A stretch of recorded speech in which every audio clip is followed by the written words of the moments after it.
Are के महिला college के नए भव्य भवन के निर्माण की दिशा में एक ऐतिहासिक पहल की गई। इस अवसर पर माननीय विधायक सुदिव्य कुमार सोनू जी के हाथों 1,92,00,000 रुपए की लागत से बनने वाली बाउंड्री वॉल का शुभ शिलान्यास किया गया।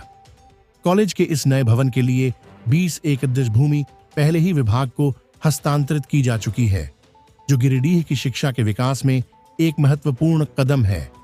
इसके साथ ही पुराने आर के महिला कॉलेज में अतिरिक्त भवन निर्माण और पुराने भवन के जीर्णोद्धार के लिए करीब 8.5 करोड़ रुपए की योजना का भी शिलान्यास आज विधायक महोदय द्वारा किया गया। इस योजना के तहत कॉलेज के पुराने ढांचे को सुदृढ़ और आधुनिक बनाने की दिशा में काम किया जाएगा, जिससे विद्यार्थियों को बेहतर शैक्षणिक सुविधाएं प्राप्त हो सकेंगी। इस अवसर पर माननीय विधायक सुदिव्य कुमार सोनू जी ने कहा, यदि हमारी सरकार फिर से सत्ता में आती है तो झारखंड की पहली महिला यूनिवर्सिटी का निर्माण जोगीटांड की इसी भूमि पर किया जाएगा। हमारा सपना है कि गिरिडीह को शिक्षा का एक प्रमुख केंद्र बनाया जाए और आने वाले दिनों में यह सपना साकार कर गिरिडीह की जनता को समर्पित करेंगे। मुझको याद है गीता मैम प्रिंसिपल थी, कॉलेज के पास सीमित भूमि को लेकर गीता मैम मेरे पास चल के आई थी। भूमि सीमित होने के चलते और छात्राओं की संख्या बढ़ने के चलते पठन पाठन के काम में आ रही कठिनाइयों से गीता मैम ने अवगत कराया था और उन्होंने एक अल्टरनेट वैकल्पिक व्यवस्था के तरफ भी हम लोगों का ध्यान आकृष्ट किया था। इसी कॉलेज परिसर के बगल में इंडियन स्टैटिकल इंस्टीट्यूट की 1 एकड़ भूमि बगल में है, जो यदि कॉलेज को मिल जाती तो यहाँ की समस्या का तत्काल समाधान होता या ईज आउट हो सकते थे। हम लोगों ने बड़ी संजीदगी से, बड़ी संवेदनशीलता दिखाते हुए इस मामले में बड़ी पहल की। पहल के स्वरूप अंततः यह रहे कि माननीय मुख्यमंत्री हेमंत सोरेन जी का एक डीओ लेटर हम लोगों ने भारत सरकार को लिखवाया और आग्रह किया कि इंडियन स्टैटिकल इंस्टीट्यूट 1 एकड़ भूमि यहाँ पर कॉलेज परिसर को दे दे, उसके एवज में 2 एकड़ 3 एकड़ भूमि जहाँ इंडियन इंस्टीट्यूट चाहेगा सरकार उसको फ्री ऑफ कॉस्ट बगैर मूल्य के मुहैया कराएगी। लेकिन बड़ा ही दुर्भाग्य रहा कि हम लोगों के इस पूरे प्रयास के बाद भी कोई फलाफल नहीं निकला और आर के महिला कॉलेज स्थान की कमी और छात्राओं के सुव्यवस्थित पठन पाठन के मामले में परेशानी झेलता रहा। आर के पुरवार साहब तत्कालीन शिक्षा सचिव थे, उच्च शिक्षा आज भी हैं। उनसे आग्रह करके हमने एक कार्यक्रम बनवाया कि आप आकर देखें एक बार कॉलेज और आप बताएं कि हम लोग बेहतर क्या कर सकते हैं। वो कॉलेज आए, कॉलेज के तमाम बिल्डिंगों का उन्होंने निरीक्षण किया और मेरे पीछे जो एक हेरिटेज बिल्डिंग है उसको देखकर वो बड़ा चमत्कृत हुए। मैं गलत नहीं हूँ प्रिंसिपल साहब, तो 1939 की बिल्डिंग है ना, 1939 की उस बिल्डिंग को देख के वो बड़ा चमत्कृत हुए। कॉलेज के भवन की जर्जर अवस्था को देखते हुए उन्होंने कहा कि मैं इसके सुदृढ़ीकरण और मजबूती के लिए प्रस्ताव बनाकर सरकार को भेजता हूँ, जिसकी परिणति आज यह हुई कि 8 करोड़ से अनधिक राशि इस कॉलेज को इसके भवनों के जीर्णोद्धार के लिए मिली है। प्रिंसिपल साहब यहाँ हैं, संवेदक भी हैं और जिस विभाग के मार्गदर्शन में यह काम हो रहा है उसके पदाधिकारी भी हैं। मैं उनसे आग्रह करना चाहूँगा कि ये हेरिटेज बिल्डिंग जो मेरे पीछे है, इस हेरिटेज बिल्डिंग के स्वरूप को यथारूप रखा जाए, उसमें कोई भी परिवर्तन बदलाव ना हो, क्योंकि वह हेरिटेज बिल्डिंग है, वो इस कॉलेज की गिरिडीह की धरोहर है, तो उसमें मरम्मती का काम उसके मूल स्वरूप को अक्षुण्ण रखते हुए करना श्रेयस्कर होगा और मुझको उम्मीद है कि आप यही करेंगे। इसी क्रम में पुरवार साहब ने जब माननीय मुख्यमंत्री के डीओ लेटर के बाद भी भारत सरकार के तरफ से कोई सकारात्मक पहल नहीं देखी, तो उन्होंने मुझको कहा कि आप कॉलेज के लिए अन्यत्र कहीं ज़मीन उपलब्ध करा दें, हम लोग महिला कॉलेज को अन्यत्र स्थापित करेंगे और पहले 10 एकड़, बाद में फिर और 10 एकड़, यानी कुल 20 एकड़ भूमि आर के महिला कॉलेज को हम लोगों ने जोगीटाण में दिलवाई, जहाँ की आज चहारदीवारी का शिलान्यास करके मैं आ रहा हूँ। सपने हमारे आँखों में इस बात के हैं कि गिरिडीह जिला का एकमात्र महिला महाविद्यालय अपनी सफलता के वो झंडे गाड़े, वो कीर्तिमान स्थापित करे कि झारखंड के पैमाने पर आर के महिला कॉलेज का नाम आए। और इसी कड़ी में हम लोगों ने 20 एकड़ भूमि आवंटित की, अंतर्विभागीय हस्तांतरण कराया।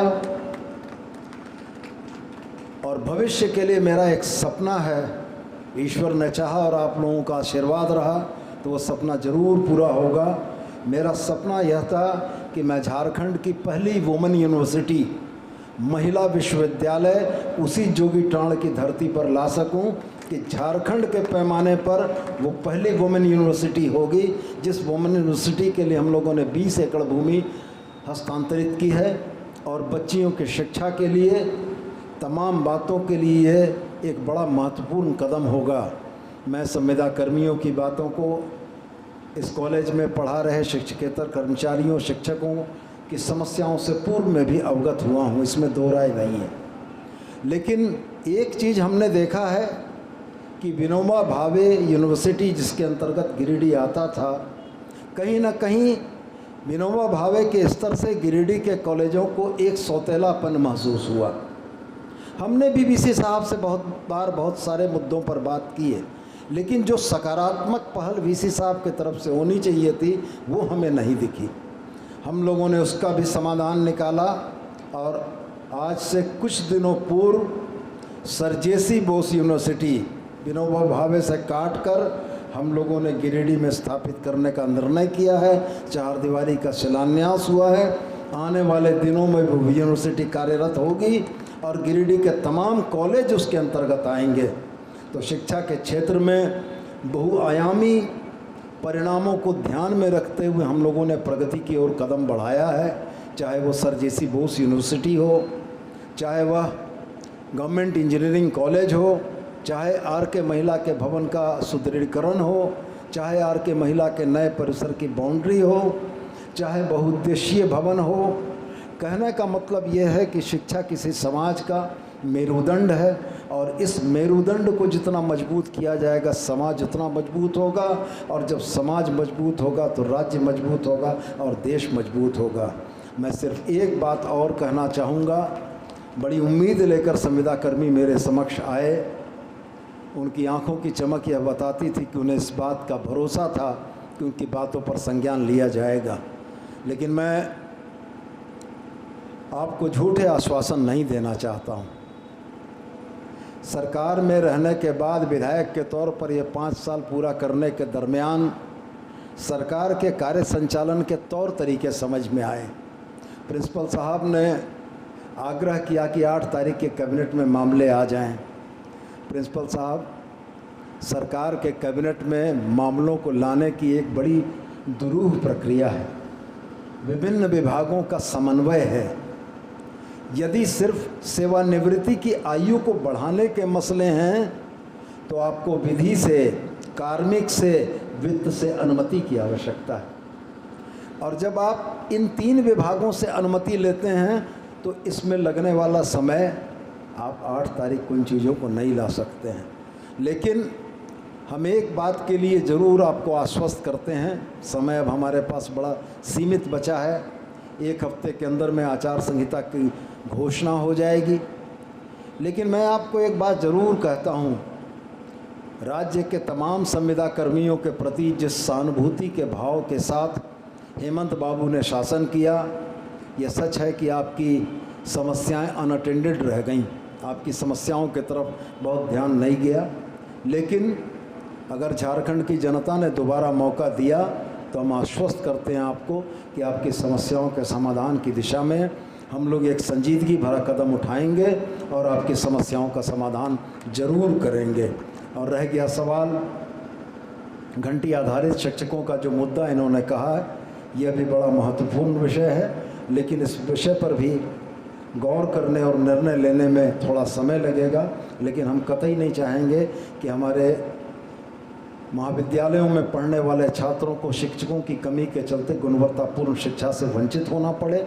सरकार कतई नहीं चाहेगी, हेमंत बाबू कतई नहीं चाहेंगे, और हम आपको यह आश्वस्त करते हैं कि इस दिशा में एक सकारात्मक पहल करके इन समस्याओं का समाधान करेंगे। फिलहाल आज आर.के. महिला के इस भवन के जीर्णोद्धार के कार्यक्रम में मैं इस कॉलेज को, यहाँ की छात्राओं को, यहाँ के कर्मचारियों को एक बेहतर भवन और एक बेहतर इंफ्रास्ट्रक्चर लोकार्पित करता हूँ कि आने वाले समय में जब तक आपका नया परिसर न बन जाए तब तक यहाँ पर परीक्षाएं संचालित हों। और हमारे दिल में भी ये बात है कि जब नया परिसर बन जाएगा तब आर.के. महिला के इस पुराने परिसर में वोकेशनल ट्रेनिंग के कामों को हम लोग यहाँ कर सकें।